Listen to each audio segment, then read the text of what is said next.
My name is Akila Sanjit Williams, and this is my final submission for the year 2022 and 2023. This year focuses on a regenerative approach to architecture with research and analysis for each project. Starting off is with my urban room. I worked on this project in semester 1. This project is based in the future, which caters to stakeholders of Blackpool, the entertainment-rich town, and their problems and issues they face. My urban room is a twist on the traditional version where people could not only discuss but experience the future of Blackpool.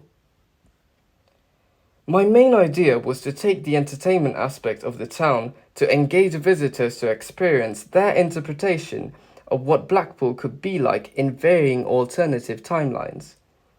A few interesting precedences enticed me to use virtual reality and immersive experiences to incorporate a more realistic approach.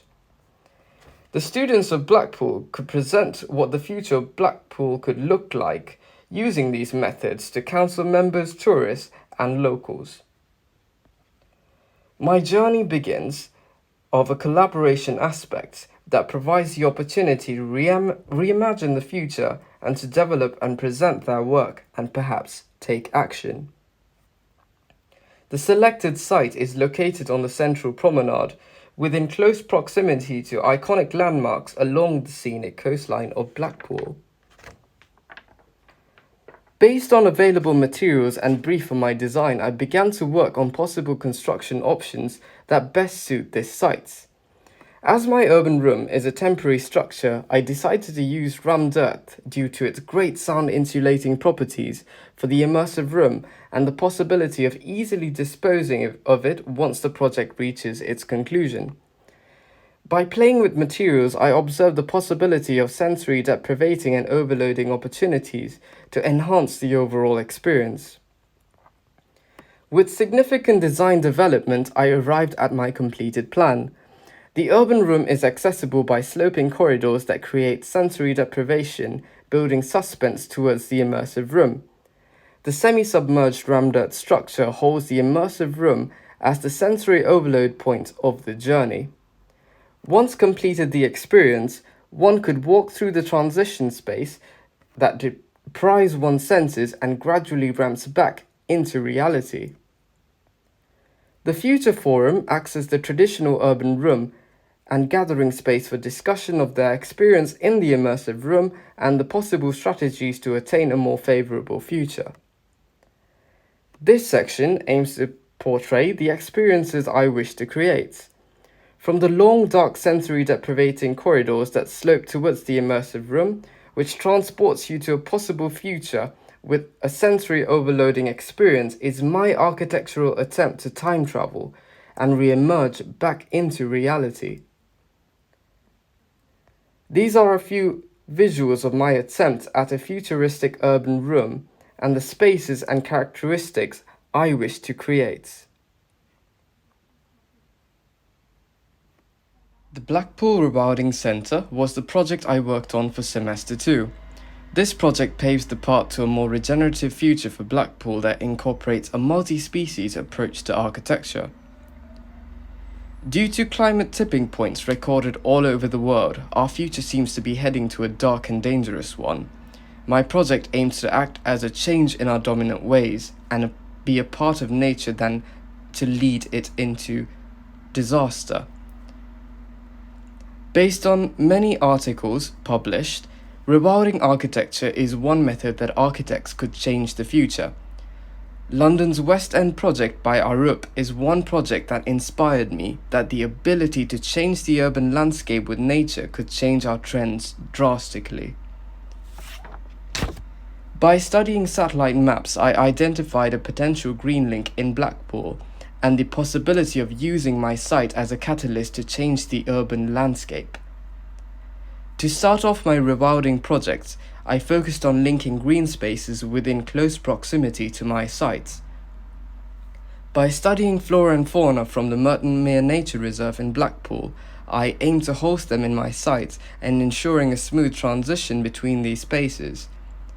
Due to existing infrastructure, my best option was to include sky bridges to ensure land-moving animals could move safely between the dedicated green spaces in the town.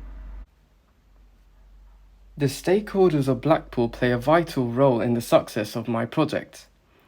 Based on precedences in the past, rewilding cities bring a range of social, mental, and environmental benefits.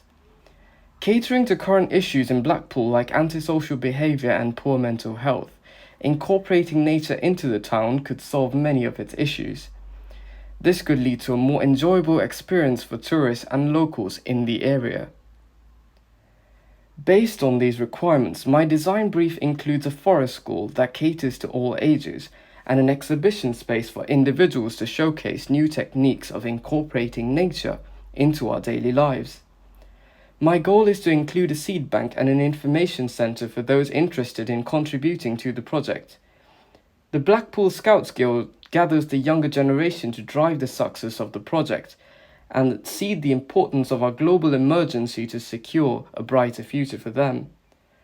The addition of observation pods placed in the site offers an enjoyable aspect to the project, which plays the part of the entertainment aspect of Blackpool. The selected site is an empty land plot available for the proposed housing complex. However, based on the future scenario, the Blackpool Council has presented the land for regenerative purposes. Due to the expense of the site, I studied the possible allocation of spaces. Considering movement density, I decided to split the site using an existing pedestrian route that links two main roads adjoining the site. The southern portion of the site is dedicated to nature as the sky bridges of the Master Green Link fall on this portion of the site. This ensures that flora and fauna flourish on site with minimum disturbances to one's day-to-day activities. Based on my master plan, my interest was to recreate the experience of nature in my architecture. My initial sketches tried to recreate the feeling of walking through trees and the static and dynamic spaces created by branches of trees. My architectural language moved to an angular structure, which is the primary element of the design that includes viewing nature of varying heights, similar to observing from trees of a canopy. The conceptual section below shows my thoughts of the observation pods to be placed on site. My goal is to help visitors enjoy nature in various perspectives, which exposes them to a wider variety of wildlife that I wish to host on this site. With a considerable amount of design development, my final site plan best reflects my design objective. The site includes a mixture of local plant species that create clusters of mild wetlands and mild forestry on the site. As the initial site is bare, it provides the opportunity to change the terrain of the site by relocating soil within it. These create habitats that cater to local and migratory species that rewild the area. The observation pods nestled into the site provide a glimpse into the habitats which are accessible by walking paths. The scenic experience demonstrates the balance in nature and our role as humans to preserve it. The site offers a chance for locals and tourists to envision Blackpool as it once was and reap the social, mental and environmental benefits of the rewilding project. The rewilding centre located north of the site boasts the major components of the design brief. The main access opens into a courtyard which can be used as a gallery. The vegan cafe and semi-exposed flexible space is open for the public that caters to events held by the stakeholders of Blackpool. The upper floors have semi-private spaces that consist of Forest School Forum, Seed Bank and the Information Centre. Outdoor activities can be accommodated by the exterior amphitheatre and semi-exposed flexible space for larger gatherings hosted by the Blackpool Scouts Guild. Based on my design development, my attempt to formulate the treehouse-like structure was decided by linking an array of timber linear components. By testing varying joining construction methods and techniques, I decided on a timber interlinking structure. By scaling the components required for the project and structural studies, I arrived at a suitable proposal.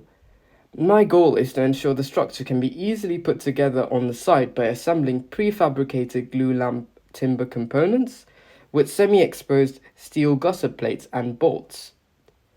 Once the GreenLink master plan is complete, the structure can be disassembled to let nature flourish throughout the entirety of the site. The materials I used were meant to blend with natural elements and tones. Major structural walls consist of prefabricated straw bale insulation panels that fit into the shapes created by the main timber structure. For secondary insulation, I've used wall panels within the Lancashire area. To cover the surface components of walls, I've decided to use a polished lime plaster that can be curated to form earthy tones which merge well with the existing structure. As my building plays with levels, each floor includes an inbuilt seating pod that incorporates local planting to best blend with nature. The rewilding project was an exciting proposal that prompted me to research more sustainable and regenerative ways to approach design. I look forward to continue these values derived from this project, and the process was sincerely an inspiring one. Thank you for watching. I hope you enjoy this journey with me.